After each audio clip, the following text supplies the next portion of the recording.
In this video, I'm going to show you how to get started with the aweber autoresponder service. And the first thing to do is to come to the sign up page, the home page, which is aweber.com. And at the time that I'm making this video, they have an offer going where you can sign up for just $1. So I'm going to come over here and click on the big green button here that says sign up for just $1. And you can see $1 trial account, and then you'll be charged $1 for the first month and $19 on a recurring monthly basis after your trial. But if you're not completely satisfied, you can get a no hassle refund within 30 days. So okay, what we can do here is, first of all, you can have either the monthly pricing plan, quarterly, or you can have it yearly. I'm just going to have the monthly plan for this demonstration. So I've selected monthly. Next thing I need to do is enter details here to create my account. They want a login name, first name, last name, email address, telephone number, and then I'll need to fill in my billing details and then click on I agree, complete my order. So I'll just do that now. And after you've completed the information and clicked on the button, it will take you through to this window, and it'll also send you an email with your password and so on. And once that's done, you can then get started with the autoresponder service. So click on here to say let's get started. It takes you through to this page, and there are some training materials that you can access here. There's some videos and PDFs and so on. And you can do a subscriber search, and you can get the statistics for your lists and so on. I'm using quite a small screen resolution here to get everything in, so there is actually more information off to the left which you can't see on this particular video. Okay, let's create a list. So click on this button here. Takes you through to this page, and you've got the basic information. There's the list name, which is set automatically. You can set your own name, but I'm going to leave it as it is. Then you can give a list description, so let's call this the main list.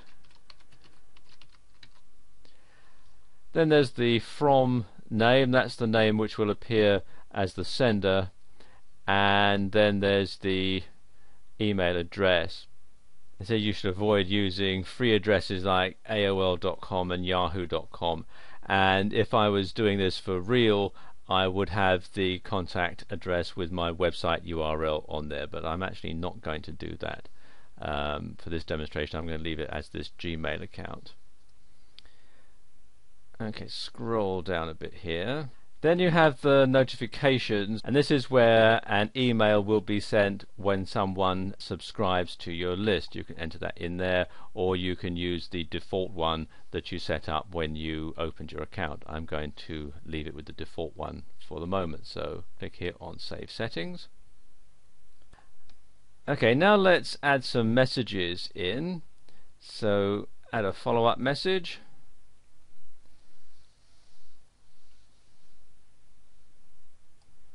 And we're going to create a follow-up message here. Click on create a new follow-up message, and we're going to insert the subject name here, and let's say thank you for subscribing, and then you can enter your message in there. You can either have a template like they have here for an HTML message. You can see we've got it here, or you could just simply send it as a plain basic template, which is just the information. And personally, I prefer to put it this way than anywhere else. You can enter your message in here. Best to write it out in your word processor first. You can either have HTML, and you can also have a plain text message as well. You can also attach a file, and say when you want it to be sent. Normally you would send the first email immediately as soon as someone has signed up. You can also track the clicks, and then you can preview and save your message in there. Let me just copy and paste a message from my word processor, and there we go, that's in there now.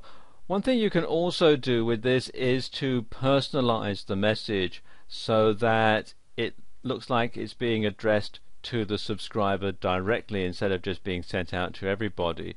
And the way you do it is very simple. First of all, put your salutation and then click on this link here that says personalize, and you can see there's all these different things that you can add in, and it's a bit like if you use mail merge on your word processor.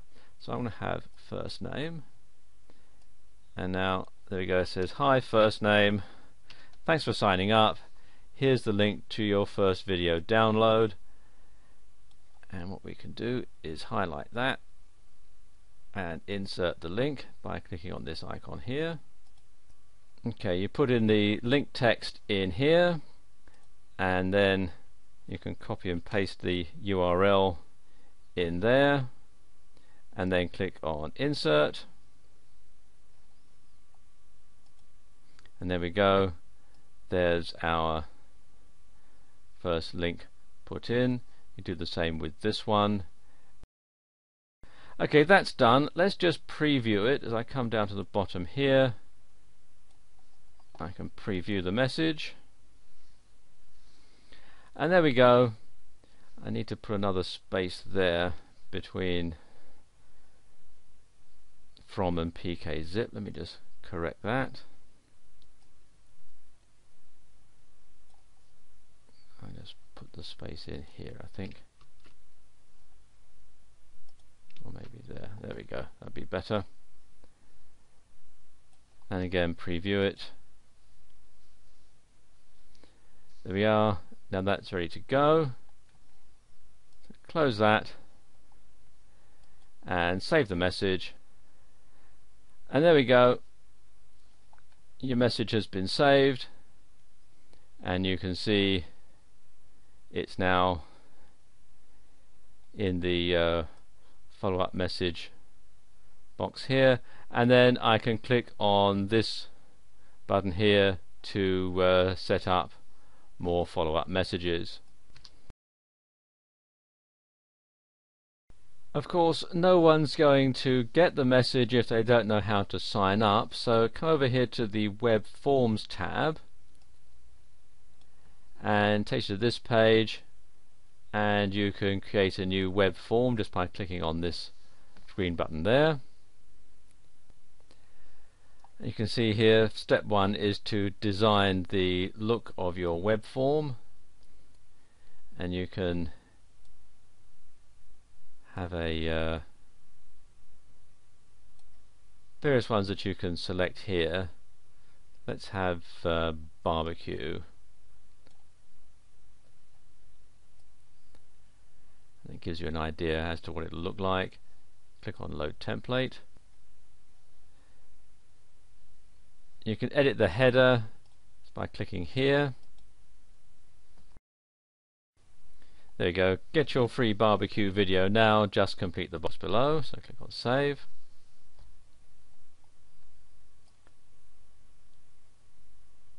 There we go. And go to step 2, which is the settings, and you can customize your web form properties, whether you give the form a name, which is my web form. The thank you page, I'm just going to leave it as the basic version, and likewise if someone's already subscribed. So we can go to step 3, which is to publish the form to your website. It says you must save your form before it can be published, so we'll save the web form. So there we go, and then you can say whether you want your web designer or whether you're going to install your web form yourself. I'm going to say I will install my form, and I'm going to have the raw HTML version, which is there. And what I can then do is highlight this and copy it and then paste it into my website, and then people can sign up for my mailing list on my website. In this short video, we've only really been able to scratch the surface of what you can do with aweber. There really are a lot of other things that we've not had time to show you, but the information in this video should be enough to help you get started, and I wish you every success.